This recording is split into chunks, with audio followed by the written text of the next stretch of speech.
Mid 18 century जब आप observe करोगे यूरोप का, तो सोसाइटी का स्ट्रक्चर बदल रहा था। जहां सोसाइटी में सिर्फ दो ऑर्डर सिर्फ थे, जैसे एरिस्टोक्रेसी और पेजेंट्री, उनमें एक नया सोसाइटी क्रिएट हुआ, न्यू मिडिल क्लास का। पॉइंट है यहाँ पे, ये न्यू मिडिल क्लास इन दो ऑर्डर के बीच से क्रिएट हुए कैसे, ठीक है, एक पहला पॉइंट। दूसरा पॉइंट है, ऐसा कहा जाता है कि जो ये नेशनलिज्म हुआ वर्ल्ड वाइड, या फिर आप यूरोप से ही कह लो शुरू हुआ, उसमें बहुत बड़ा रोल रहा न्यू मिडिल क्लास का। तो न्यू मिडिल क्लास का ऐसा क्या किया इन्होंने जो नेशनलिज्म में इनका रोल माना जाता है बहुत बड़ा। क्वेश्चन है ना, दो क्वेश्चन। तो आप कभी क्या समझना चाहोगे कि ये जो न्यू मिडिल क्लास वाले लोग हैं ये राइज कैसे किए। ठीक है, आसान सा ही आपको मिल जाएगा आसानी से।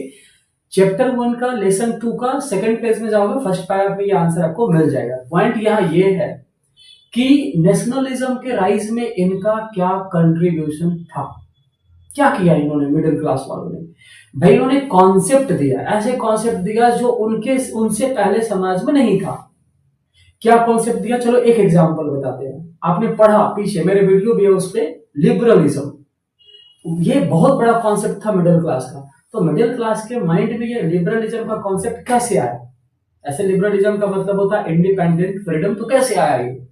तो थोड़ा लिबरलिज्म जो मिडिल क्लास वाले हैं उनकी आइडेंटिटी को आप समझो, वो समझोगे ना, वो आपको क्लियर हो जाएगा कि कैसे लिबरल नेशनलिज्म में मिडिल क्लास का रोल रहा और कैसे नेशनलिज्म में इनका रोल रहा। तो चलो मिडिल क्लास के कुछ आइडेंटिटी को समझते हैं। जैसे पहला आइडेंटिटी था इनका, they all where educated, they argued over the system that were presented in the society, they questioned the privileged status of the aristocrats। जो भी समाज में थी उस पे ये सवाल उठा रहे थे।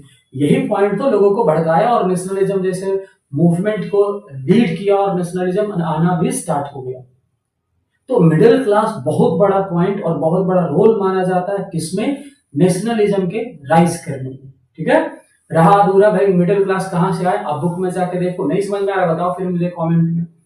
और मिडिल क्लास का और क्या रोल रहा, लिबरलिज्म तो हम चलो बता दिए, और क्या किया इन लोगों ने नेशनलिज्म को क्रिएट करने में, आप उसे भी फाइंड आउट करो।